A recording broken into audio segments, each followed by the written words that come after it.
Western വാൾ, പശ്ചിമ മതിൽ, കരയുന്ന മതിൽ എന്നൊക്കെ വിളിക്കപ്പെടുന്ന ഈ ഭാഗം യഹൂദ ജനതയുടെ ഏറ്റവും ആരാധ്യമായ സ്ഥലവും ഏറ്റവും വലിയ പ്രാർത്ഥനാവേദിയും വിശുദ്ധ സ്ഥലവുമാണ്. മലിന കവാടത്തിനരികെയാണ് പശ്ചിമ മതിൽ ചതുരം. മെറ്റൽ ഡിറ്റക്ടർ ഉപയോഗിച്ചുള്ള ദേഹപരിശോധനയ്ക്ക് ശേഷമേ അങ്ങോട്ട് പ്രവേശനമുള്ളൂ. കൈവശമുള്ള ബാഗ് തുറന്നു കാണിക്കുകയും വേണം. ഇസ്രായേലി പട്ടാളക്കാരുമായി തീർത്ഥാടകൻ ആദ്യം ഇടപെടുന്നത് ഇവിടെയായിരിക്കാം. ചതുരത്തിൽ പ്രവേശിക്കുമ്പോൾ തന്നെ പശ്ചിമ മതിലിൻ്റെ ഒരു വലിയ ദൃശ്യം ലഭിക്കും. ഹെരോദോസ് നിർമ്മിച്ച ദേവാലയത്തിൻ്റെ പടിഞ്ഞാറ് ഭാഗത്തുള്ള താങ്ങുഭിത്തിയാണിത്. അതുകൊണ്ട് ഇതിന് പശ്ചിമ മതിൽ എന്ന് വിളിക്കുന്നു. ജെറുസലേമിൻ്റെ നാശത്തിന് ശേഷം യഹൂദരുടെ അവശേഷിക്കുന്ന ഓർമ്മ. AD 70 ജെറുസലേം പിടിച്ചടക്കിയ റോമാക്കാർ ജെറുസലേം പട്ടണം പുനരുദ്ധരിച്ച് അതിന് ഏലിയ കപ്പിത്തോളാലിന എന്ന് പേര് നൽകി. പിന്നീട് മുസ്ലിം അധീനതയിലായപ്പോൾ വിശുദ്ധ ശിലയ്ക്ക് പടിഞ്ഞാറുള്ള മതിൽ വരെ വരുന്നതിൽ മാത്രമേ അവരെ അനുവദിച്ചിട്ടുള്ളൂ. അതിനാൽ ഇപ്പോൾ കാണപ്പെടുന്ന പടിഞ്ഞാറ് വശത്തുള്ള മതിൽ നോക്കി നെടുവീർപ്പോടെ കരയുന്നതിനും പ്രാർത്ഥിക്കുന്നതിനും മാത്രമേ യഹൂദർക്ക് സാധ്യമാകൂ. വർഷങ്ങളായി വിലാപമതിൽ എന്നും ഇതിനെ വിളിക്കുന്നുണ്ട്. കാരണം അനേകം യഹൂദർ തങ്ങളുടെ കണ്ണുനീർ പൊഴിച്ചുകൊണ്ട് ഇവിടം ദൈവത്തിലേക്കുള്ള ഏറ്റവും അടുത്ത സ്ഥലം എന്ന വിശ്വാസത്തോടെ പ്രാർത്ഥിക്കുന്നു. ഇവിടെ നിന്നും പോരുമ്പോൾ നമ്മുടെ മനസ്സിൽ അറിയാതെ ഒരു പ്രാർത്ഥന ഉയർന്നു. പരിപാവനമായ ഈ മണ്ണിൽ സമാധാന അന്തരീക്ഷം ഉടനെ ഉണ്ടാകണമേ എന്നാണ് എല്ലാവരും ആഗ്രഹിക്കുന്നത്. വികസിച്ചുകൊണ്ടിരിക്കുന്ന പട്ടണത്തിനും പുതിയ ദേവാലയത്തിനും വേണ്ടിയും നമുക്ക് ലളിതമായ പ്രാർത്ഥനകൾ നടത്താം. ദേവാലയത്തോടനുബന്ധമുള്ളതായി ഇന്ന് ഇത് മാത്രമേ യഹൂദർക്ക് അവശേഷിക്കുന്നുള്ളൂ. അതുകൊണ്ടാണ് ഇത് അവർക്ക് വിശുദ്ധമാകുന്നത്. ദൈവത്തിൻ്റെ സാന്നിധ്യം ഇപ്പോഴും ഇവിടെ ഉണ്ടെന്ന് അവർ കരുതുന്നു. യഹൂദരുടെ ഏറ്റവും പ്രധാന തീർത്ഥാടന കേന്ദ്രവും പ്രാർത്ഥനാലയവും ഇന്ന് തന്നെ. ഇന്നും യഹൂദരുടെ സുപ്രധാന തിരുനാളുകൾ ഇവിടെയാണ് നടക്കുക. കൂടാര തിരുനാളിൻ്റെ അവസാനമുള്ള വാഗ്ദാന പേടകത്തിൻ്റെ ഉത്സവം, സിംഹത് തോറ എന്നിവ മതിലിൻ്റെ സമീപം വരെ ആർക്കും ചെല്ലാവുന്നതാണ്. സ്ത്രീകൾക്ക് വേണ്ടി പ്രത്യേക സ്ഥലം വേലി കെട്ടി തിരിച്ചിട്ടുണ്ട്. പുരുഷന്മാർ ശിരസിൽ ധരിക്കേണ്ട കിപ്പ മതിലിനടുത്ത് ചൊല്ലുന്നതിന് മുമ്പ് ലഭിക്കും. മതിലിനടുത്ത് നിന്ന് പ്രാർത്ഥിക്കുന്ന യഹൂദർ വെള്ളയങ്കി ധരിച്ച് മുഖം കുനിച്ച് ശരീരം മൊത്തം മുന്നോട്ടും പിന്നോട്ടും ചലിപ്പിച്ച് തലയാട്ടി മനമുരുകി പ്രാർത്ഥിക്കുന്നു. ശരീരം മുഴുവൻ പ്രാർത്ഥനയിൽ ഭാഗഭാക്കാകുന്നതിൻ്റെ സൂചനയാണിത്. ഇങ്ങനെ മുന്നോട്ടും പിന്നോട്ടും ആടി പ്രാർത്ഥിക്കുമ്പോൾ പല വിചാരം ഉണ്ടാകുകയില്ല എന്നും ദൈവത്തിന് പരിപൂർണമായി സമർപ്പണത്തിൻ്റെ ഭാഗമായിട്ടും ഇതിനെ അവർ കണക്കാക്കുന്നു. പശ്ചിമ മതിലിൻ്റെ കല്ലുകൾക്കിടയിൽ കാണുന്ന വിടവുകളിൽ പ്രാർത്ഥനകൾ എഴുതിയ കടലാസ് തുണ്ടുകൾ ഭക്തർ തിരികെ വച്ചിരിക്കുന്നത് കാണാം. കറുത്ത മേലുടുപ്പും രോമത്തൊപ്പിയും ക്ഷൗരം ചെയ്യാത്ത കൃതാവും നീണ്ട ദീക്ഷയും കൊണ്ട് ഒറ്റ നോട്ടത്തിൽ തിരിച്ചറിയാൻ സാധിക്കുന്ന യാഥാസ്ഥിതിക യഹൂദരെ ഈ പ്രദേശങ്ങളിൽ ധാരാളം കാണാം. യഹൂദർ സാബത്ത് ആചരിക്കുന്ന ശനിയാഴ്ച ഇസ്രായേലിൽ പൊതു അവധി ദിവസമാണ്. യഹൂദമതത്തിൻ്റെ ഉന്നത അധികാരം നിക്ഷിപ്തമായിരിക്കുന്നത് ചീഫ് റബിനേറ്റിലാണ്. ചാവുകടൽ, പൂമുഖത്ത് ഏറ്റവും താഴ്ന്ന ശാന്തമായ സ്ഥലത്തുള്ള തടാകം. ജെറീക്കോയിൽ നിന്ന് 14 കിലോമീറ്റർ തെക്കാണ് ചാവുകടൽ. ഉപ്പുകടൽ, അറാവ കടൽ, അർഷാൾട്ടിക് തടാകം എന്നിങ്ങനെ പല പേരുകളിൽ വിളിക്കപ്പെടുന്ന ചാവുകടലിൽ ക്രൈസ്തവ സ്മാരകങ്ങളൊന്നുമില്ല. 433 മീറ്റർ വരെ ആഴമുള്ള ഭൂമുഖത്തെ ഏറ്റവും താഴ്ന്ന സ്ഥലമാണ്. കൂടിയ നീളം 76 കിലോമീറ്റർ, വീതി 17 കിലോമീറ്റർ. ഇവിടേക്കാണ് ജോർദാൻ നദി ഒഴുകിയെത്തി അവസാനിക്കുന്നത്. മധ്യധരനാഴിയിലെ ഉപ്പിന്റെ സാന്ദ്രത 3.5% അത് ചാവുകടലിൽ 30% വരെ എത്രേ. ഈ സാന്ദ്രത മൂലം ജലജീവികളോ സസ്യജാലങ്ങളോ ഇതിൽ വളരുന്നില്ല. ഇവിടെയാണ് സോദോമിലെ പാപികളെ ശിക്ഷിക്കുന്നതിന് ദൈവം തീയും ഗന്ധകവും വർഷിച്ചത്. ലോകത്തിൽ ഏറ്റവും അധികം ധാതുലവണങ്ങൾ അടങ്ങിയ വെള്ളമാണ് ചാവുകടലിലേത്. ചുറ്റുപാടുമുള്ള ഉപ്പരുവികളാണ് ഈ തടാകത്തിൽ ഉപ്പിൻ്റെ അളവ് കുറയാതെ സൂക്ഷിക്കുന്നത്. ചാവുകടലിലെ ജലത്തിൽ ഒഴുക്കില്ലാത്തതിനാലാണ് ഇതിലുള്ള ധാതുലവണങ്ങൾക്ക് മാറ്റം വരാതെ നിൽക്കുന്നത്. ജോർദാൻ പ്രദേശത്തു നിന്നും ചാവുകടലിൻ്റെ ഇതര തീരപ്രദേശങ്ങളിൽ നിന്നും ഊറിക്കിട്ടുന്ന ധാതുലവണങ്ങൾ വന്നു ചേരുന്നത് ചാവുകടലിൻ്റെ തീരങ്ങളിലാണ്. ഉപ്പിൻ്റെയും മറ്റു ധാതുലവണങ്ങളായ potassium, sodium, magnesium bromide, calcium chloride എന്നിവയുടെ നീരുറവകൾ വന്ന് അടിയുന്നതും ഇവിടെ തന്നെ. ചാവുകടലിൻ്റെ ഏകദേശം മധ്യഭാഗത്തു കൂടിയാണ് ഇസ്രായേൽ, ജോർദാൻ രാജ്യങ്ങളുടെ അതിർത്തി രേഖ കടന്നു പോകുന്നത്. ഉപ്പിൻ്റെ അംശം കൂടുതലുള്ള തെക്കുഭാഗത്ത് കടലിൽ പല ആകൃതിയിൽ വെള്ള ഉപ്പുകൂനകൾ ഉയർന്നു നിൽക്കുന്നത് കാണാം. കഠിനമായ ചൂടിനാൽ ബാഷ്പീകരിക്കപ്പെട്ട് കട്ടിയുള്ള ഉപ്പുപാളികൾ പാറക്കെട്ടുകളിൽ രൂപീകരിക്കുന്നു. നാം കാണുന്ന ഉപ്പുതൂണ് ലോത്തിന്റെ ഭാര്യ ഒരു പുരാതന പാപത്തിന്റെ നിശബ്ദ സാക്ഷിയായി നിലകൊള്ളുന്നു. ചാവുകടലിന്റെ തെക്കേ അറ്റമാണ് സോദോ ഗൊമേറ ഭാഗങ്ങളായി ഇന്ന് അറിയപ്പെടുന്നത്. സോദോമിന് മുകളിലായി മസാദ എന്ന കുന്നിൻ പ്രദേശമാണ്. വിശുദ്ധ നാട് തീർത്ഥാടകർക്ക് ചാവുകടൽ കരയിലൂടെയുള്ള യാത്രയും തടാകത്തിലെ സ്നാനവും അവിസ്മരണീയമായ അനുഭവമാണ്. ചാവുകടലിലെ കുളി ഒരു വിനോദമാണ്. മനുഷ്യ ശരീരത്തെ താങ്ങി നിർത്താനുള്ള സാന്ദ്രത വെള്ളത്തിനുണ്ട്. ചാവുകടലിൽ പൊങ്ങുതടി പോലെ പൊങ്ങിക്കിടന്നുകൊണ്ട് പത്രം വായിക്കാം. ചാവുകടലിലെ ചില തീരങ്ങളിൽ വെള്ളത്തിലിറങ്ങുന്നതിനും പിന്നീട് ശുദ്ധജലത്തിൽ കുളിക്കുന്നതിനും സൗകര്യമുണ്ട്. ചർമ്മരോഗങ്ങൾക്ക് പ്രതിവിധിയായും ചർമ്മകാന്തിക്ക് വേണ്ടിയും തടാകക്കരയിലെ കറുത്ത ചെളി ധാരാളം പേർ ദേഹമാസകലം പുരട്ടുന്നു. കുളിച്ച് കരയിൽ കയറുന്നവർക്ക് ശുദ്ധജലത്തിൽ അഴുക്ക് കഴുകിക്കളയാൻ പൈപ്പ് വെള്ളവുമുണ്ട്. ചാവുകടൽ തീരത്തെ ഈർപ്പരഹിതമായ വായുവും പോമ്പടി പറക്കാത്ത അന്തരീക്ഷവും രോഗികൾക്ക് ആശ്വാസകരമായി അനുഭവപ്പെടുന്നു. ജോർദാനും ഇസ്രായേലും തങ്ങൾക്ക് കൈവശമുള്ള തീരങ്ങളിൽ ഉപ്പും പൊട്ടാസ്യവും ഉൽപ്പാദിപ്പിക്കുന്നതിനുള്ള ഫാക്ടറികൾക്ക് പുറമെ താമസവും ചികിത്സാ സൗകര്യങ്ങളും ഏർപ്പെടുത്തിയിട്ടുള്ള നക്ഷത്ര ക്വാർട്ടറുകളെ പണിതുയർത്തിയിട്ടുണ്ട്. ചാവുകടലിന്റെ കിഴക്കു ഭാഗത്തായി കാണുന്ന മലകൾ മൊബാബ് പ്രദേശത്തെ മലകളാണ്. സ്നാപകയോഹന്നാനെ ബന്ധനസ്ഥനായി സൂക്ഷിക്കുകയും ശിരച്ഛേദനം ചെയ്യുകയും ചെയ്ത മക്കീരൂസ് കോട്ട ചാവുകടലിന്റെ കിഴക്കാണ്. ചാവുകടലിന്റെ തീരങ്ങളിൽ ജീവന്റെ തുടിപ്പുകൾ കാണാൻ സാധിക്കും. ഇതിന്റെ തീരങ്ങളിലാണ് ഖുർആൻ സമൂഹം ജീവിച്ചിരുന്നത്. ജെറീക്കോ ലോക ചരിത്രത്തിലെ ഏറ്റവും പുരാതനമായ പട്ടണമാണ് ജെറീക്കോ. സമുദ്രനിരപ്പിൽ നിന്ന് ഏറ്റവും താഴ്ന്നു കിടക്കുന്ന പട്ടണവുമാണിത്. പലസ്തീനിയർക്ക് സ്വയം ഭരണാവകാശമുള്ള പട്ടണം. ജെറീക്കോ ജലസമൃദ്ധി കൊണ്ടും ഫലപുഷ്ടമായ മണ്ണ് കൊണ്ടും അനുഗ്രഹീതമാണ്.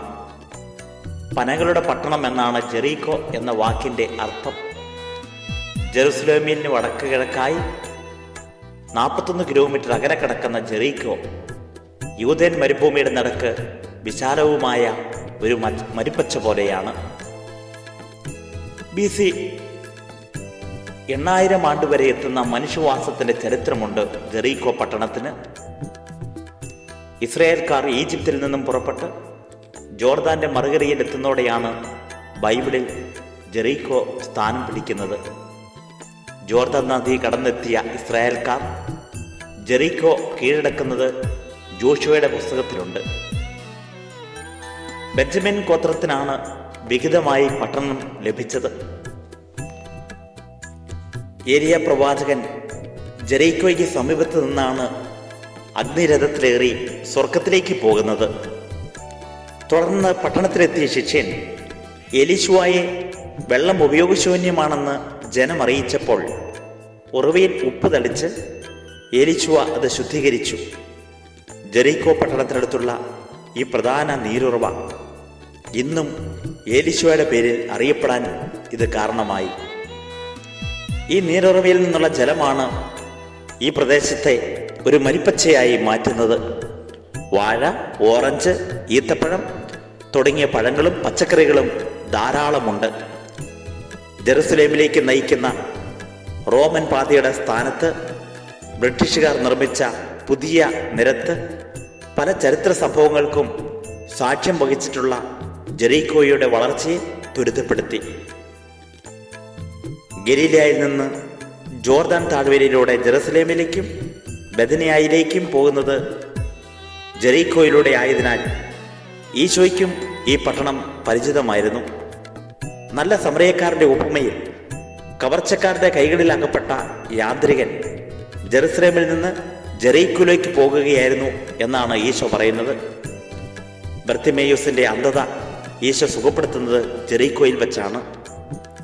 ചുങ്കം പിരിവുകാരനായ സെക്കേവൂസ് പൊക്കം കുറവായിരുന്നതുകൊണ്ട് ഈശോയെ കാണാൻ വേണ്ടി ഒരു സിക്കമോർ മരത്തിൽ കയറിയതും ഈശോ അയാളുടെ ആതിഥ്യം സ്വീകരിക്കുന്നതും ഈശോയെ ജെറീക്കോയുമായി ബന്ധിപ്പിക്കുന്ന മറ്റൊരു സംഭവം. സെക്കേവൂസിന്റെ സാഹസിക സംരംഭത്തെ അനുസ്മരിച്ചുകൊണ്ട് പട്ടണമധ്യത്തിലായി വലിയ ഒരു സിക്കമോർ വൃക്ഷം നിൽക്കുന്നുണ്ട്.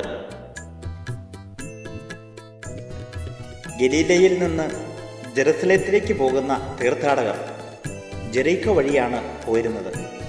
ഈശോയും തൻ്റെ ജെറുസലേം യാത്രകളിലെല്ലാം ജെറീക്കോ വഴിയായിരിക്കണം പോയത്. ഈശോയുടെ ജീവിതത്തിലെ ചില പ്രധാന സംഭവങ്ങൾക്ക് ജെറീക്കോ സാക്ഷ്യം വഹിച്ചിട്ടുണ്ട്. ഇവിടെ വെച്ചാണ് അവിടുന്ന് അന്ധനായ ഒരു മനുഷ്യനെ സുഖപ്പെടുത്തുന്നത്. ഇവിടെ വെച്ച് തന്നെയാണ് ചുങ്കക്കാരനായിരുന്ന സെക്കേവൂസിന്റെ ഭവനത്തിൽ ഈശോ താമസിച്ചതും സെക്കേവൂസിന്റെ മാനസാന്തരം നടന്നതും. പരസ്യ ജീവിതത്തിന്റെ അവസാന ഘട്ടത്തിൽ ശിഷ്യന്മാരോടൊത്ത് ജെറുസലേത്തിലേക്ക് പോകവേ ജെറീക്കോയിൽ വെച്ച് ഈശോ തൻ്റെ ജീവിത ദൗത്യത്തെ സംബന്ധിച്ച് ശിഷ്യന്മാരോട് പറഞ്ഞ വചനങ്ങൾ പ്രസിദ്ധമാണ്. ഇതാ, നമ്മൾ ജെറുസലേത്തേക്ക് കയറി പോവുകയാണ്. മനുഷ്യപുത്രൻ പുരോഹിത ശ്രേഷ്ഠന്മാർക്കും വേദപണ്ഡിതർക്കും ഏൽപ്പിക്കപ്പെടും. അവർ അദ്ദേഹത്തെ മരണത്തിന് വിധിക്കും. പരിഹസിക്കാനും പ്രഹരിക്കാനും കുരിശിൽ തറയ്ക്കാനുമായി വിജാതിയർക്ക് അദ്ദേഹത്തെ ഏൽപ്പിച്ചു കൊടുക്കുകയും ചെയ്യും. എന്നാൽ 3-ാം ദിവസം അദ്ദേഹം ഉയർത്തെഴുന്നേൽക്കും. ജെറീക്കോ കാണുമ്പോൾ ഈ സംഭവങ്ങളെല്ലാമാണ് നമ്മുടെ മനസ്സിലേക്ക് ഓടിയെത്തുക. പ്രലോഭനത്തിൻ്റെ മല. ജ്ഞാനസ്നാനത്തിന് ശേഷം യേശുവിനെ ആത്മാവ് മരുഭൂമിയിലേക്ക് കൂട്ടിക്കൊണ്ടുപോയി എന്ന് സുവിശേഷങ്ങൾ പറയുന്നു. മലകൾ ഉള്ളതും വിജനവുമായ യൂദയൻ മരുഭൂമിയുടെ വിളമ്പുകളിൽ ഒരു ഗ്രീക്ക് ഓർത്തഡോക്സ് ആശ്രമം പറ്റിപ്പിടിച്ചിരിക്കുന്നത് കാണാം. ഈ മലനിരകളിൽ വെച്ചാണ് ഈശോ പ്രലോഭിക്കപ്പെട്ടത് എന്നാണ് പാരമ്പര്യം.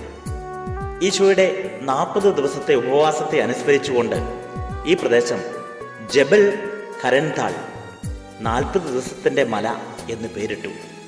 ഈ മലയിലെ ഗുഹകളിൽ ഒന്നിലായിരുന്നിരിക്കണം യേശു ഉപവാസത്തിൻ്റെ 40 ദിനങ്ങൾ കഴിച്ചത്. ഈശോ കല്ലുകൾ അപ്പമാക്കാൻ വിസമ്മതിച്ചതെന്ന് കരുതുന്ന കല്ലുകൾ ആശ്രമത്തിലെ പള്ളിയിലാണ്. ആശ്രമത്തിൽ നിന്ന് അരമണിക്കൂർ ചെങ്കുത്തായ കയറ്റം കയറിയാൽ ഈശോയുടെ പ്രലോഭനത്തിൻ്റെ മലയുടെ നെറുകയിലെത്താം. ജെറീക്കോ മരുപ്പച്ച, ചാവുകടൽ, ഒലിവുമലയിലെ ഗോപുരാഗ്രഹങ്ങൾ എന്നിവയെല്ലാം ഇവിടെ നിന്ന് കാണാം. ആശ്രമത്തിൽ നിന്ന് 40 മീറ്റർ താഴെയാണ് ഏലിയ പ്രവാചകന്റെ ഗുഹ. അദ്ദേഹം 3.5 വർഷം പാർത്തത് ഈ ഗുഹയിലാണ്. കാക്കകളാണ് അദ്ദേഹത്തിന് ഭക്ഷണം എത്തിച്ചിരുന്നത്. ചാപ്പലിൻ്റെ ഒരു ഭാഗത്ത് നിന്ന് മലമുകളിലേക്ക് കയറിയാൽ പിശാച് ഈശോയെ ആദ്യം പ്രലോഭിപ്പിച്ച സ്ഥലമായി. ഉപവാസം കഴിഞ്ഞപ്പോൾ ഈശോയ്ക്ക് വിശന്നു എന്ന് ലൂക്കായുടെ സുവിശേഷത്തിൽ പറയുന്നു. ഈ തക്കം നോക്കി പിശാച് എത്തി. സമീപത്ത് അപ്പത്തിൻ്റെ ആകൃതിയിലുള്ള വെളുത്തുരുണ്ട കല്ലുകൾ കിടപ്പുണ്ട്. നീ ദൈവപുത്രനാണെങ്കിൽ ഈ കല്ലുകളോട് അപ്പമായി മാറാൻ പറയുക എന്നായി പിശാച്. സ്വന്തം ശരീരത്തിൻ്റെ ആവശ്യങ്ങളെ തൃപ്തിപ്പെടുത്തുവാനായി ഒരത്ഭുതം ചെയ്യാനുള്ള പ്രേരണയാണ് പിശാച് കൊടുത്തത്. ഈശോ പറഞ്ഞു, മനുഷ്യൻ അപ്പം കൊണ്ട് മാത്രമല്ല ദൈവത്തിൻ്റെ അധരത്തിൽ നിന്ന് പുറപ്പെടുന്ന വചനം കൊണ്ട് കൂടിയാണ് ജീവിക്കുന്നത്. ആദ്യത്തെ പരീക്ഷണത്തിൽ ഈശോ വിജയിച്ചു. അപ്പത്തിൻ്റെ ആകൃതിയിലുള്ള ഒരു വെളുത്ത കല്ല് അവിടെ ഒരിടത്ത് വെച്ചിരിച്ചിട്ടുണ്ട്. വീണ്ടും പരീക്ഷകൻ ഈശോയെ ജെറുസലേം ദേവാലയത്തിൻ്റെ ഉയർന്ന ഗോപുരത്തിന് മുകളിലേക്കാണ് കൊണ്ടുപോയത്. നീ ദൈവപുത്രനാണെങ്കിൽ താഴേക്ക് ചാടുക, മാലാഖമാർ നിന്റെ പാദങ്ങൾ ഇടർച്ചയുണ്ടാകാതെ നിന്നെ കാത്തുകൊള്ളും. പിശാച് പറഞ്ഞു, ക്ലേശകരമായ മാർഗങ്ങളൊന്നും സ്വീകരിക്കാതെ നിമിഷങ്ങൾ കൊണ്ട് ഈ ഒറ്റ പ്രവൃത്തിയിലൂടെ നീ പ്രശസ്തനാകുക എന്ന ആകർഷകമായ ഒരു മാർഗമാണ് ദൈവപുത്രനായ ഈശോയുടെ മുമ്പിൽ പിശാച് അവതരിപ്പിച്ചത്. നീ നിന്റെ ദൈവമായ കർത്താവിനെ പരീക്ഷിക്കരുതെന്ന് പറയപ്പെട്ടിരിക്കുന്നു. ഈ മറുപടിയിൽ അവിടെയും പിശാച് പരാജയപ്പെട്ടു. അവിടെ നിന്ന് പിശാച് ഈശോയെ കൂട്ടിക്കൊണ്ടുപോയത് ആദ്യ പ്രലോഭനം നടത്തിയ മലയുടെ ഏറ്റവും ഉയർന്ന ഭാഗത്തേക്കാണ്. അവിടെ നിന്നാൽ ഫലഭൂയിഷ്ഠമായ ജെറീക്കോ സമതലവും കുന്നുകളും തടാകങ്ങളും ഫലവൃക്ഷത്തോട്ടങ്ങളും എല്ലാം കാണാം. അതോടൊപ്പം ലോകത്തിലെ സകല സമ്പത്തും പ്രതാപവും ഈശോയുടെ മുമ്പിലേക്ക് പിശാച് കൊണ്ടുവന്നു. നീ എന്നെ ആരാധിച്ചാൽ ഈ കാണുന്ന മുഴുവൻ നിനക്ക് ഞാൻ തരാം എന്നായിരുന്നു പിശാചിന്റെ വാഗ്ദാനം. നിന്റെ ദൈവമായ കർത്താവിനെ മാത്രം നീ ആരാധിക്കണം, അവനെ മാത്രമേ നീ സേവിക്കാവൂ എന്ന് എഴുതപ്പെട്ടിരിക്കുന്നു എന്നായിരുന്നു ഈശോയുടെ മറുപടി. പരീക്ഷണങ്ങളിൽ പരാജയപ്പെട്ട പിശാച് തക്ക സമയം പ്രതീക്ഷിച്ച് അവിടുത്തെ വിട്ടുപോയി. പരിശുദ്ധാത്മാവിന്റെ ശക്തിയോടുകൂടെ ഈശോ ഗലീലയിലേക്ക് മടങ്ങിപ്പോയി. ബദനി.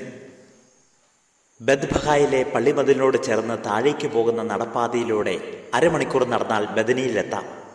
ജെറീക്കോയിൽ നിന്ന് ബദനി വഴി ജെറുസലേമിലേക്കുള്ള ഈ പാതയിലൂടെ ഈശോ എത്ര പ്രാവശ്യം നടന്നിട്ടുണ്ടാകണം?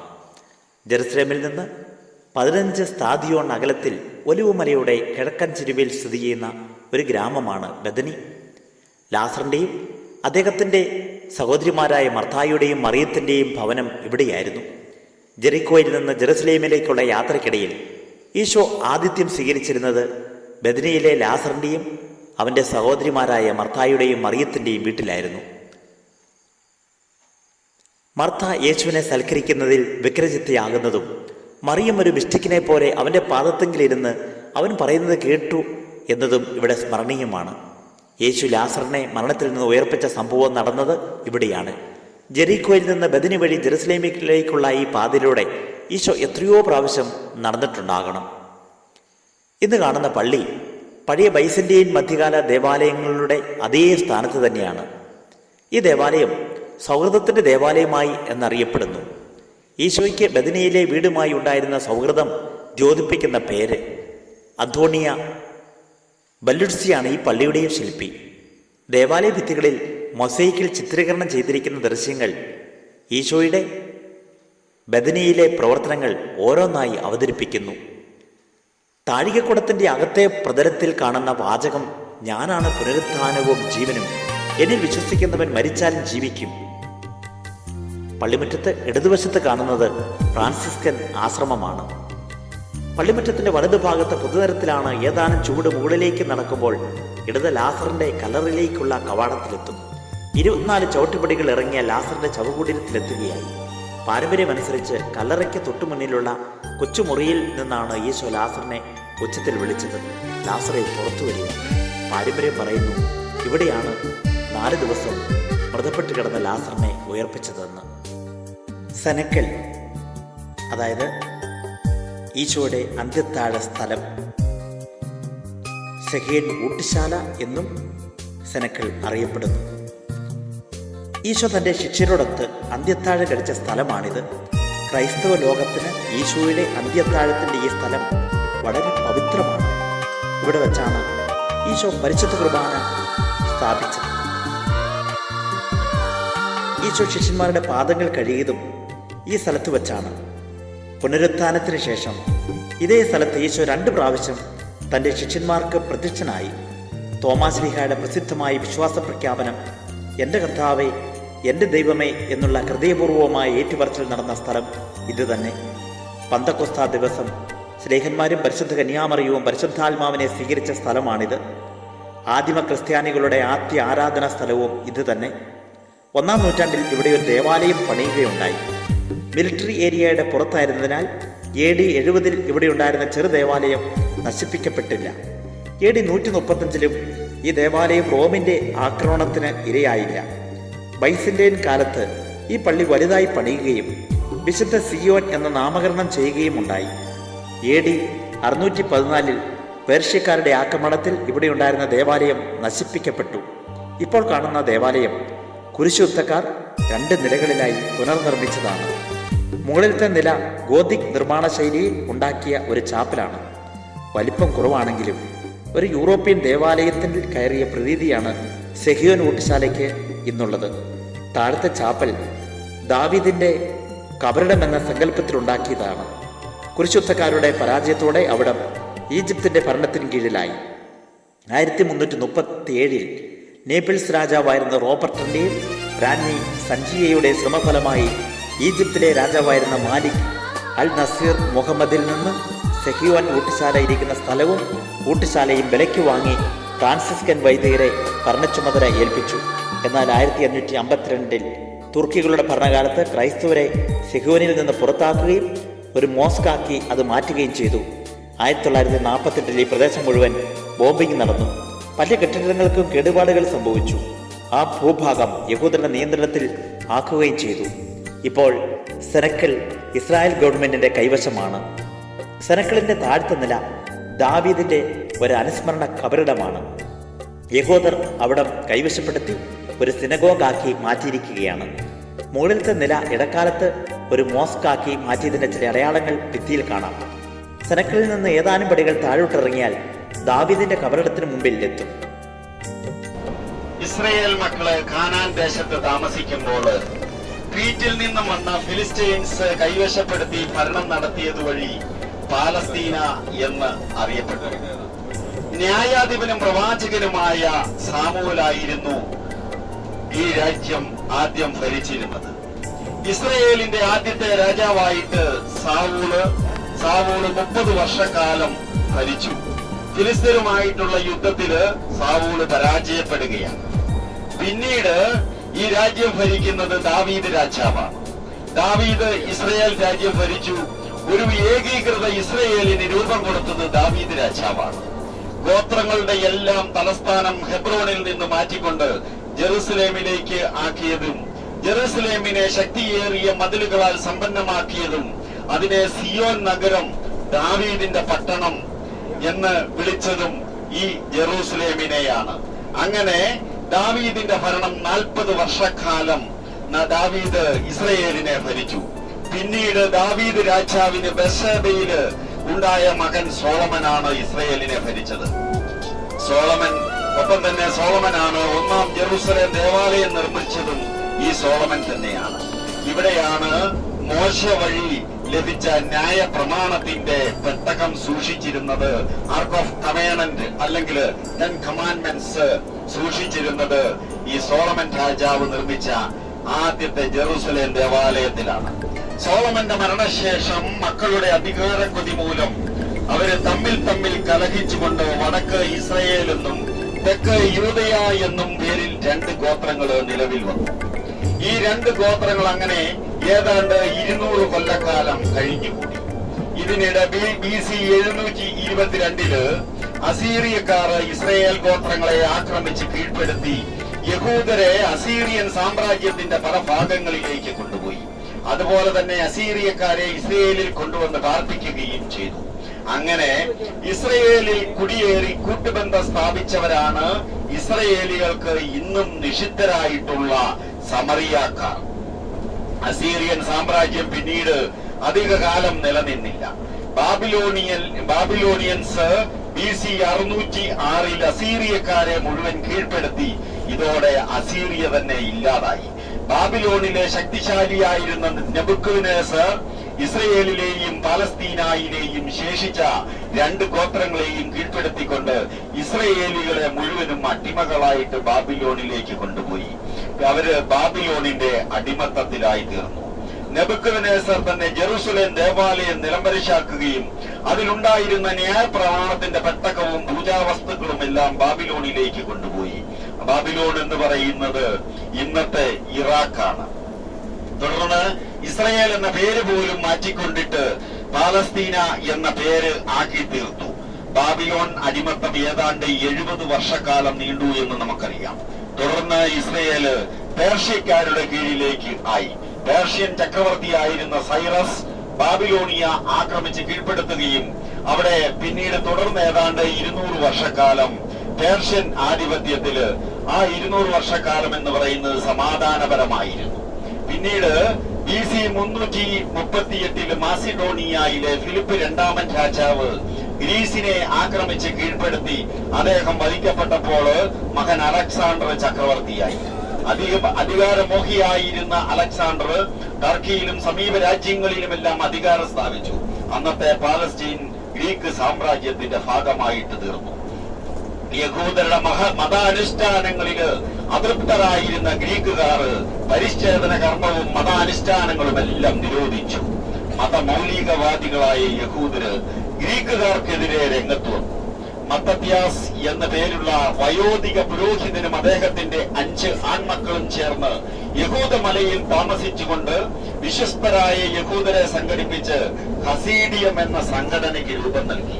യൂദാസ് മക്കാബിയൂസിന്റെ ശ്രാന്ത പരിശ്രമ ഫലമായിട്ട് ഗ്രീക്കുകാരെ തോൽപ്പിച്ച് BC 164 യെരൂശലേം വീണ്ടെടുത്തു. യഹൂദരുടെ തടയപ്പെട്ടിരുന്ന മതാനുഷ്ഠാനങ്ങളൊക്കെ അങ്ങനെ പുനരാരംഭിച്ചു. മക്കാബിയക്കാരുടെ ഇടയിലുണ്ടായ അനൈക്യമത്യവും ആഭ്യന്തര മത്സരങ്ങളും മൂലം മറ്റൊരു യൂറോപ്യൻ ശക്തിയായ റോമാക്കാരുടെ ഊഴമാണ് അടുത്തതായിട്ടുണ്ടാകുന്നത്. BC 65 ബോംബെ ജെറുസലേം കീഴടക്കുകയും റോമ സാമ്രാജ്യം അങ്ങ് ഈജിപ്ത് മുതല് മധ്യപൂർവ്വ ദേശമാകെ വ്യാപിച്ചു. അധികാര മത്സരത്തിന് ഇടയില് ബോംബെയും ജൂലിയസ് സീസറും റോമില് വധിക്കപ്പെട്ടു. സീസറുടെ വലങ്കൈയായിരുന്ന ഒക്ടോവിയൻ അഗസ്റ്റസ് സീസർ എന്ന പേര് സ്വീകരിച്ചുകൊണ്ട് റോമ സാമ്രാജ്യത്തിന്റെ ചക്രവർത്തിയായി BC 31 സ്ഥാനമേറ്റു. ഇസ്രയേലും യൂദയായും ഉൾപ്പെടുന്ന പാലസ്തീനായെ റോമൻ യൂദയ എന്ന പ്രൊവിൻസ് ആക്കി മാറ്റിക്കൊണ്ട് ജൂലിയസ് സീസറുടെ വലിയ സുഹൃത്തായിരുന്ന ഹെറോദേസ് രാജാവിനെ മുഴുവൻ പാലസ്തീനായുടെയും രാജാവായിട്ട് നിയമിച്ചു. ജന്മം കൊണ്ട് യഹൂദനല്ലെങ്കിലും അദ്ദേഹം യഹൂദർക്ക് നിയന്ത്രിതമായ സ്വാതന്ത്ര്യവും മതാനുഷ്ഠാനങ്ങളും അനുവദിച്ചു കൊടുത്തു. BC 37 മുതൽ AD 4 വരെ ഹെറോദേസ് ഇവിടം ഭരിച്ചു. നെബൂഖദ്നേസർ നശിപ്പിച്ച ജെറുസലേം ദേവാലയം ഇദ്ദേഹം പുതുക്കിപ്പണിത് അതിമനോഹരമാക്കി. ഈ ഹെറോദേസ് മഹാരാജാവിന്റെ കാലത്താണ് ബത്ലഹേമിൽ ഈശോ ജനിച്ചത്.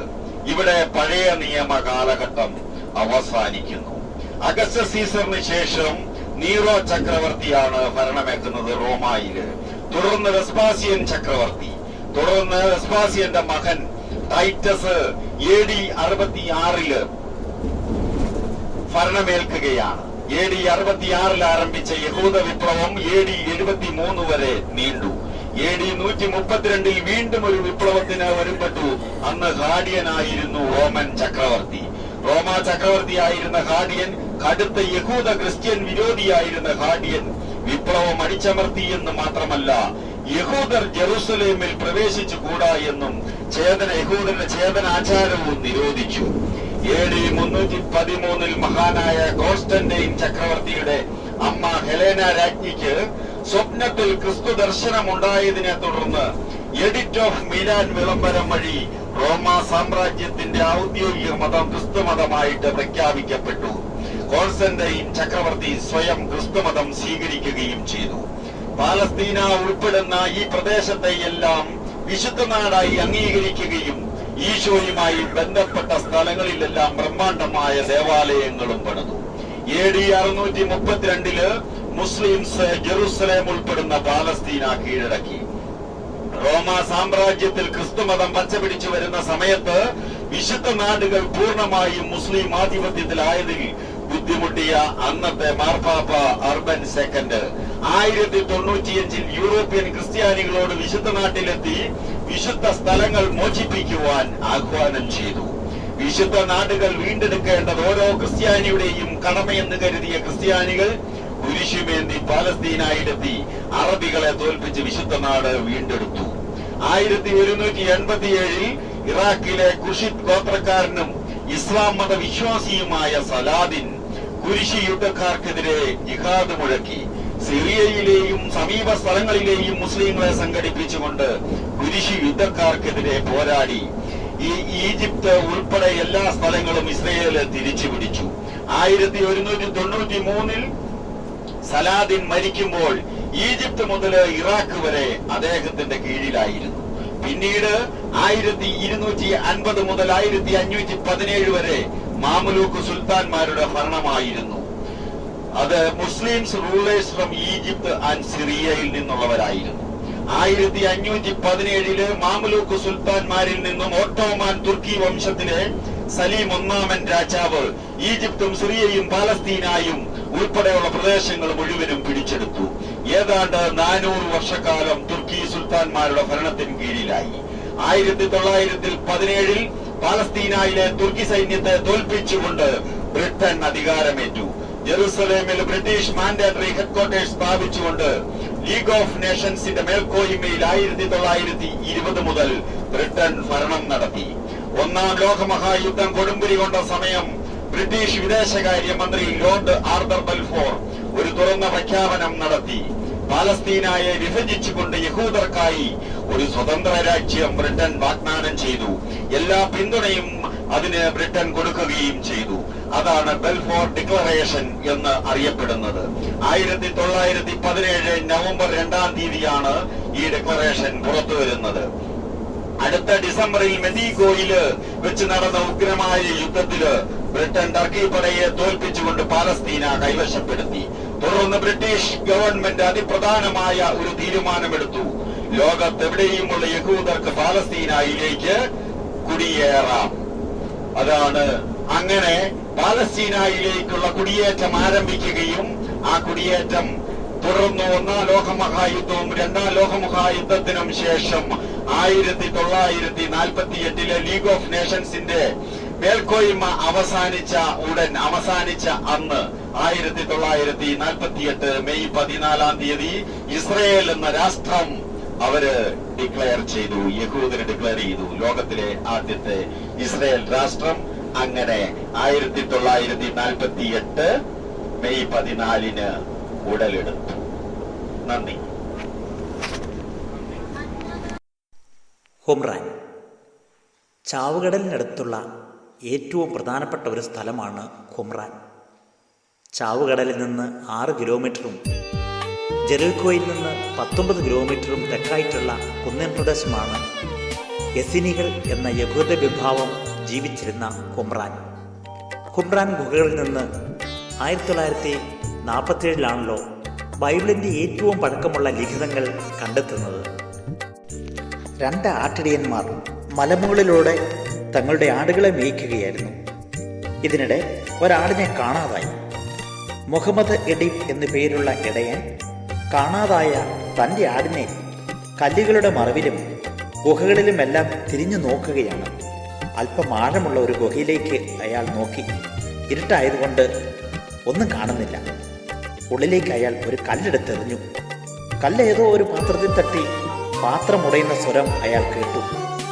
അവരുടെ വിശ്വാസം അനുസരിച്ച് ഏതൊരു ഭൂതത്തിൻ്റെ ആവാസ കേന്ദ്രമായിരിക്കും ഈ ഗുഹ എന്ന് പേടിച്ച് അയാൾ ഓടി. പിറ്റേ ദിവസം മറ്റൊരുതിനെയും കൂട്ടി വീണ്ടും ഗുഹയിലെത്തി. ധൈര്യം സംഭരിച്ച് 2 പേരും കൂടെ ഗുഹയ്ക്കുള്ളിൽ കടന്ന് പരിശോധിച്ചു. 8 വലിയ ഭരണികൾ അവർ കണ്ടു. ചിലതിൻ്റെ മുകൾ ഭാഗം അടഞ്ഞു തന്നെ ഇരിക്കുന്നു. ഒളിച്ചുവെച്ച നിധിയാണെന്ന ധാരണയിൽ അവർ ഭരണികൾ തുറന്നു പരിശോധിച്ചു. തുകൽ ചുരുളുകളാണ് അടക്കി വെച്ചിരിക്കുന്നത്. ചുരുളുകൾ നിവർത്തി നോക്കിയപ്പോൾ ഏതോ അജ്ഞാത ഭാഷയിൽ നിറയെ എഴുതിയിരിക്കുന്നു. 7 ചുരുളുകൾ എടുത്തുകൊണ്ടുവന്ന് ഖലിൻ ഖാൻഡോ എന്നു പേരുള്ള ഒരു സുറിയാനി ക്രിസ്ത്യാനിക്ക് വിറ്റു. ഖലിൻ ഇവയിൽ 4 ചുരുളുകൾ ജെറുസലത്ത് താമസിച്ചിരുന്ന അദ്ദേഹത്തിൻ്റെ മെത്രാപ്പോലിത്തെ ഏൽപ്പിച്ചു. പുരാതന ഹീബ്രുവിൽ എഴുതിയവയാണ് ഈ ചുരുളുകളെന്ന് അദ്ദേഹത്തിന് മനസ്സിലായി.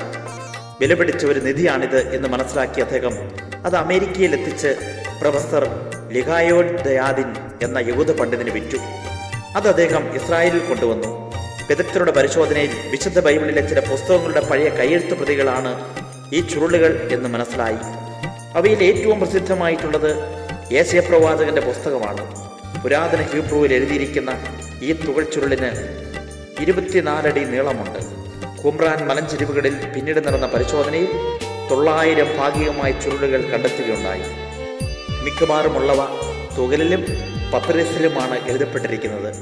2 ചുരുളുകൾ ചെമ്പുപെട്ടയിലും എഴുതിയിട്ടുണ്ട്.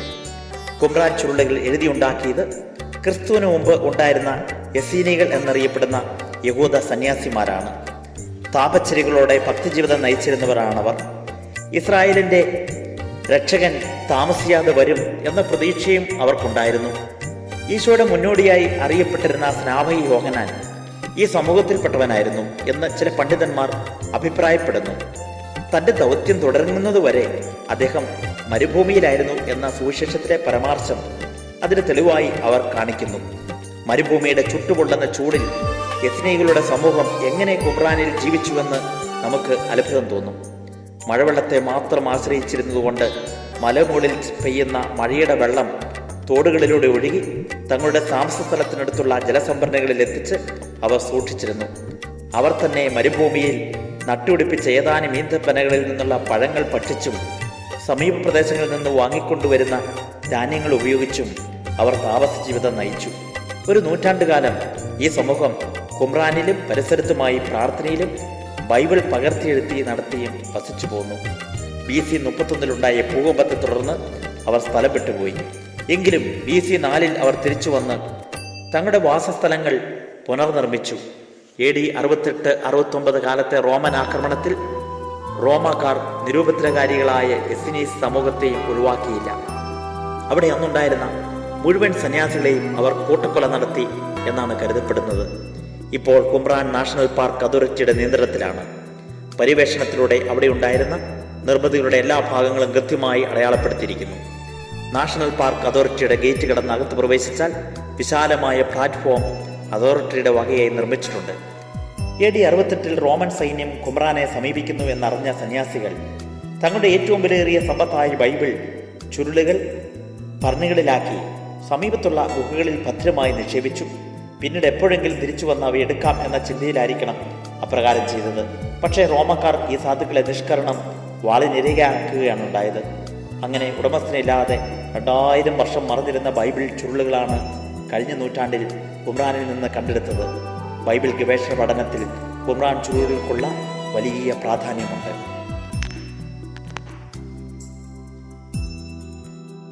സമറിയ ഇസ്രായേൽ രാജ്യത്തിന്റെ മധ്യഭാഗത്തായി സ്ഥിതി ചെയ്യുന്ന സ്ഥലമാണ് സമറിയ. BC 72 അസിറിയക്കാർ സമറിയ കീഴടക്കുകയും ബാബിലോണി വിപ്രവാസം ആരംഭിക്കുകയും ചെയ്ത് നാട്ടിൽ തന്നെ നിന്ന യഹൂദർ അസിറിയക്കാരുമായി സമ്പർക്കത്തിലേർപ്പെടുകയും സമറിയക്കാർ ഉത്ഭവിക്കുകയും ചെയ്തു. ഇന്ന് സെബാസ്തിയ എന്നാണ് ഈ പട്ടണം അറിയപ്പെടുക. സമറിയയിലെ ഒരു ചെറിയ അറബി പട്ടണമാണ് നാബ്ലൂസ്. ജെറുസലേമിൽ 64 കിലോമീറ്റർ വടക്കാണിത്. നാബ്ലൂസ് പട്ടണത്തിൽ പടിഞ്ഞാറായാണ് സമറിയക്കാർ വസിക്കുന്നത്. പഞ്ചഗ്രന്ഥം മാത്രം വിശുദ്ധ ഗ്രന്ഥമായി കണക്കാക്കുന്ന സമരീകൻ വിഭാഗത്തിന് ഏകദേശം 250 പേരാണ് ഇന്നുള്ളത്. സമറിയക്കാരും യഹൂദരും ശത്രുതയിലായിരുന്നു. ഗരീസി മലയിലാണ് സമറിയക്കാർ ബലിയർപ്പിക്കുക. അവരെല്ലാവരും എല്ലാ വർഷവും പെസഹ നാളിൽ ഗരീസി മലമൂടിൽ ഒന്നിച്ചുകൂടി മോശയ്ക്ക് നൽകപ്പെട്ട ക്രമപ്രകാരം ഈജിപ്തിൽ നിന്നുള്ള പുറപ്പാട് അനുസ്മരിക്കാറുണ്ട്. മലമുകളിൽ ഇപ്പോഴവർക്ക് ദേവാലയമില്ല. അതിനാൽ തുറസായ സ്ഥലത്ത് പ്രധാന പുരോഹിതരുടെയും മൂപ്പന്മാരുടെയും നേതൃത്വത്തിൽ ആചാരാനുസൃതം ആടുകളെ കൊന്ന് ചുട്ടെടുത്ത് പൊടിപ്പില്ലാത്ത അപ്പത്തോടെ ഭക്ഷിക്കുന്നു. ചടങ്ങ് കാണാൻ അനേകം സന്ദർശകരും എത്താറുണ്ട്. യാക്കോബിന്റെ കിണർ സമറിയയിലാണ്. യാക്കോബിനും മക്കൾക്കും കന്നുകാലികൾക്കുമായി സിക്കാർ എന്ന സ്ഥലത്ത് ഒരു കിണർ കുഴിച്ചതായി യോഹന്നാന്റെ സുവിശേഷകൻ രേഖപ്പെടുത്തുന്നു. ഇതിന്റെ കരയിൽ വെച്ചാണ് ഈശോ സമറിയക്കാരെ സ്ത്രീയുമായി ജീവജലത്തെക്കുറിച്ച് സംസാരിച്ചത്. ഈ കിണറും ഇവിടെ കാണുന്ന പണി പൂർത്തിയാക്കാത്ത പള്ളിയും ഗ്രീക്ക് ഓർത്തഡോക്സുകാരുടെ കയ്യിലാണ്. കിണറ്റിങ്കിൽ കപ്പിയും തൊട്ടിയും സജ്ജമാക്കിയിട്ടുണ്ട്. നല്ല തണുത്ത ശുദ്ധജലം കിണറ്റിൽ നിന്ന് കോരിയെടുത്ത് തീർത്ഥാടകർക്ക് കുടിക്കാം.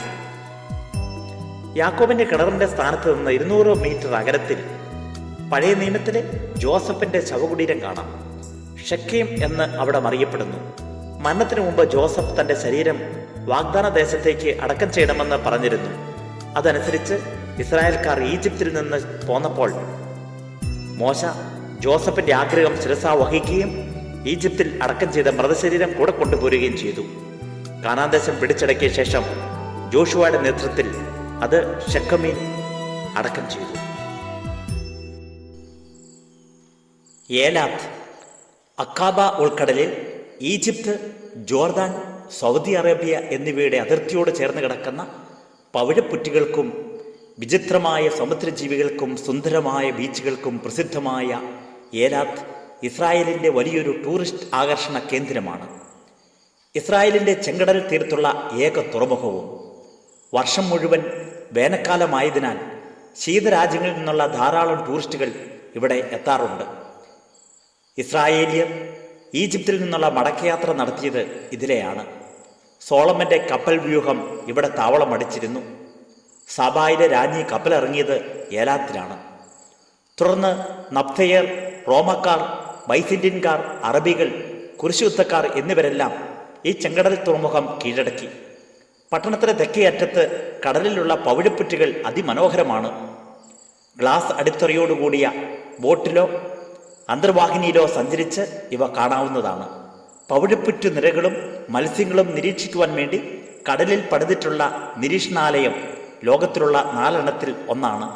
ഒരു സമുദ്രജീവി മ്യൂസിയം, സ്രാവുകൾക്കും കടലാമകൾക്കും വേണ്ടിയുള്ള പ്രത്യേക അക്വേറിയങ്ങൾ എന്നിവയും പ്രസിദ്ധം.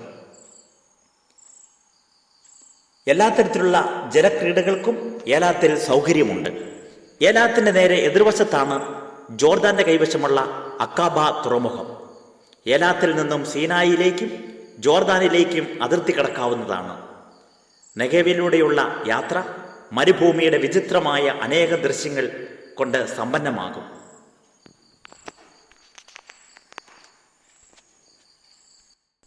ചെങ്കടൽ അറേബ്യയ്ക്കും ആഫ്രിക്കയ്ക്കും ഇടയിൽ സ്ഥിതി ചെയ്യുന്ന കടൽ. 2330 കിലോമീറ്റർ നീളവും ശരാശരി 240 കിലോമീറ്റർ വീതിയുമുള്ള ധാരാളം വെള്ളമുള്ള ഈ കടൽ വടക്ക് കിഴക്ക് അറേബ്യൻ ഉപദ്വീപിനാലും തെക്ക് ഈജിപ്ത്, സുഡാൻ, എത്യോപ്യ തുടങ്ങിയ രാജ്യങ്ങളാലും വടക്ക് പടിഞ്ഞാറ് സീനായ് ഉപദ്വീപിനാലും ചുറ്റപ്പെട്ട് കിടക്കുന്നു. ചെങ്കടലിന് പടിഞ്ഞാറായി സൂയസ് ഉൾക്കടലും കിഴക്കായി അക്കാബ ഉൾക്കടലുമാണുള്ളത്. വടക്കൻ കാറ്റ് ശക്തിയായി വീശുന്നതിനാൽ ഇതുവഴി കപ്പൽ യാത്ര ക്ലേശകരമാണ്. ഇസ്രായേൽ ജനത ഈജിപ്തിലെ അടിമത്തത്തിൽ നിന്ന് രക്ഷപ്പെട്ടു പോന്നപ്പോൾ അത്ഭുതകരമായ ചെങ്കടൽ മുറിച്ചു കടന്നു. ഈജിപ്തുകാർ കടലിൽ നശിക്കുകയും ചെയ്തു. ഈ സംഭവം വിശുദ്ധ ഗ്രന്ഥത്തിൽ പലപ്പോഴും അനുസ്മരിക്കുന്നുണ്ട്. ചെങ്കടൽ കടന്ന ഇസ്രായേൽക്കാരെ അയൽ രാജ്യക്കാർ ഭയപ്പെട്ടിരുന്നു. പുറപ്പാട് യാത്ര ചെങ്കടലിന് സമീപത്തുകൂടെ ആയിരുന്നു. ചെങ്കടലിനടുത്ത് അവർ പാളയമടിച്ചിരുന്നു. സോളമന്റെ കപ്പൽ നിർമ്മാണശാല ചെങ്കടലിനടുത്തുള്ള ഏദോമിലായിരുന്നു. ഇസ്രായേൽ ജനം മോശയുടെ നേതൃത്വത്തിൽ ഈജിപ്തിന്റെ അടിമത്തത്തിൽ നിന്നും കാനാൻ ദേശത്തേക്ക് യാത്രയായി. ദൈവം അവരുടെ കൂടെയുണ്ടായിരുന്നു. എങ്കിലും വളരെ കുറച്ച് നാളത്തെ യാത്രയെ ആവശ്യമുണ്ടായിരുന്നുള്ളൂ കാനാൻ ദേശത്ത് പ്രവേശിക്കുവാനായിട്ട്. ഇസ്രായേൽ ജനം മരുഭൂമിയിലൂടെ പലതവണ അലഞ്ഞ് തിരിഞ്ഞ് നടക്കേണ്ടതായിട്ട് വന്നു. 40ഓളം വർഷങ്ങൾ മരുഭൂമിയിലൂടെ അവർ അലഞ്ഞു തിരിയേണ്ടതായിട്ട് വന്നു. ഈജിപ്തിൽ നിന്നും ആദ്യമായി അവര് പിടിച്ചടക്കിയത് ജെറീക്കോ പട്ടണമാണ്. ഈ ജെറീക്കോ പട്ടണത്തിൽ ഈജിപ്തിൽ നിന്നും എത്തുവാനായിട്ട് 1 വർഷത്തിൽ താഴെ കാൽനട യാത്രയായി സഞ്ചരിച്ചാൽ മതി. എന്തുകൊണ്ടാണ് അവര് 40 വർഷങ്ങളോളം മരുഭൂമിയിലൂടെ അലഞ്ഞു തിരിയാനായിട്ട് ഇടയായത്? അതിനൊരേ ഒരു കാരണമേ ഉള്ളൂ. ദൈവത്തിനെതിരെ പിറുപിറുത്തുകൊണ്ട് ദൈവത്തിന്റെ ശക്തിയിൽ വിശ്വസിക്കാതെ, എന്തിനാണ് ഞങ്ങളെ ഈജിപ്തിന് അടിപ്പത്തു നിന്ന് രക്ഷിച്ചത്, അവിടുത്തെ ചാട്ടവാറടിയാറിരുന്നല്ലോ, ഇതിലും ഭേദം എന്നൊക്കെ പറഞ്ഞ് മോശയ്ക്കെതിരെ കലഹിച്ചുകൊണ്ടുള്ള ഒരു ജീവിതം, എന്തിനും ഏതിനും എപ്പോഴും കലഹിക്കുന്ന ഒരു സ്വഭാവം. അതുകൊണ്ടാണ് ഇസ്രായേൽ ജനം മരുഭൂമിയിലൂടെ അലഞ്ഞു തിരിഞ്ഞ് 40 വർഷങ്ങളോളം സഞ്ചരിക്കേണ്ടതായിട്ട് വന്നത്. ചെങ്കടലിൽ വിഭജിച്ച് അതിലൂടെ നടത്തിക്കൊണ്ടുവന്നതാണ്. വലിയൊരു അത്ഭുതം അവർ കണ്ണുകൊണ്ട് അനുഭവിച്ച് അറിഞ്ഞതാണ്. എങ്കിലും ദൈവത്തിനെതിരെ അവര് ശക്തിയോടുകൂടെ പിറുപിറുക്കുകയാണ്. വിശന്നപ്പോൾ കാടാപക്ഷിയും മന്നയും കൊടുത്തു, ദാഹിച്ചപ്പോൾ പാറയിൽ നിന്ന് ജലം കൊടുക്കുന്നു. ഇതെല്ലാം കൊടുത്തിട്ടും കണ്ടിട്ടും അവര് ദൈവത്തിൽ ആശ്രയിച്ച് ജീവിക്കുന്നതിന് പകരം ദൈവത്തിനെതിരെ മറുതലിച്ചു കൊണ്ടുപോയി.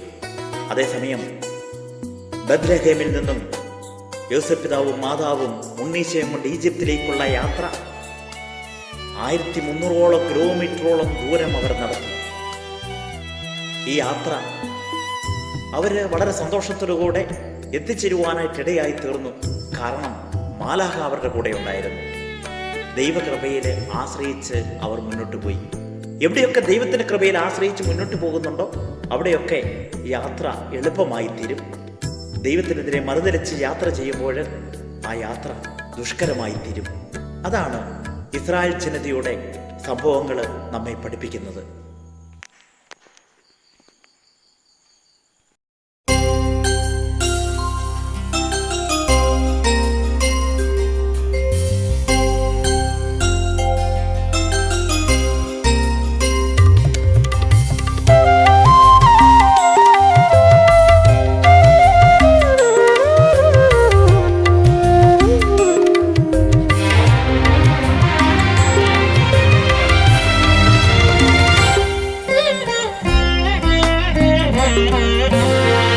അലിവുള്ളതാണു നിൻ സ്നേഹം, അനുകമ്പയാണു നിൻ രൂപം. അലിവുള്ളതാണു നിൻ സ്നേഹം, അനുകമ്പയാണു നിൻ രൂപം. അലിവെഴുമാ ദിവ്യ സാന്നിധ്യലഹരിയിൽ അലിഞ്ഞൊന്നു പാടുവാൻ മോഹം, അലിഞ്ഞൊന്നു പാടുവാൻ മോഹം. അലിവുള്ളതാണു നിൻ സ്നേഹം, അനുകമ്പയാണു നിൻ രൂപം.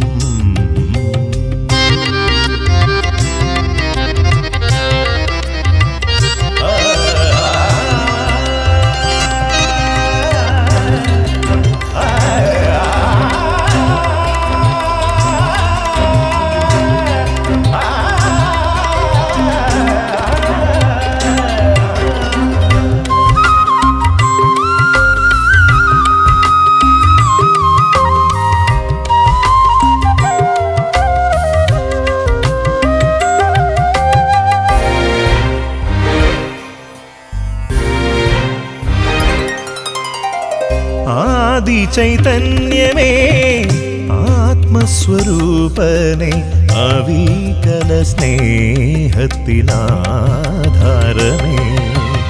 ആദി ചൈതന്യമേ ആത്മസ്വരൂപനെ അവീകല സ്നേഹത്തിനാധാരമേ. ആനന്ദദായക ആത്മസന്തോഷമേ, ആനന്ദദായക ആത്മസന്തോഷമേ. നമസ്തേ ചിദാനന്ദരൂപാ, നമസ്തേ ചിദാനന്ദരൂപാ, നമസ്തേ ചിദാനന്ദരൂപാ, നമസ്തേ ചിദാനന്ദരൂപാ, നമസ്തേ ചിദാനന്ദരൂപാ, നമസ്തേ ചിദാനന്ദരൂപാ. അലിവുള്ളതാണു നിൻ സ്നേഹം,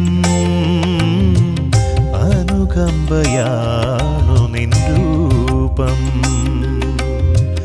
അലിവുള്ളതാണു നിൻ സ്നേഹം, അനുകമ്പയാണു നിൻ രൂപം.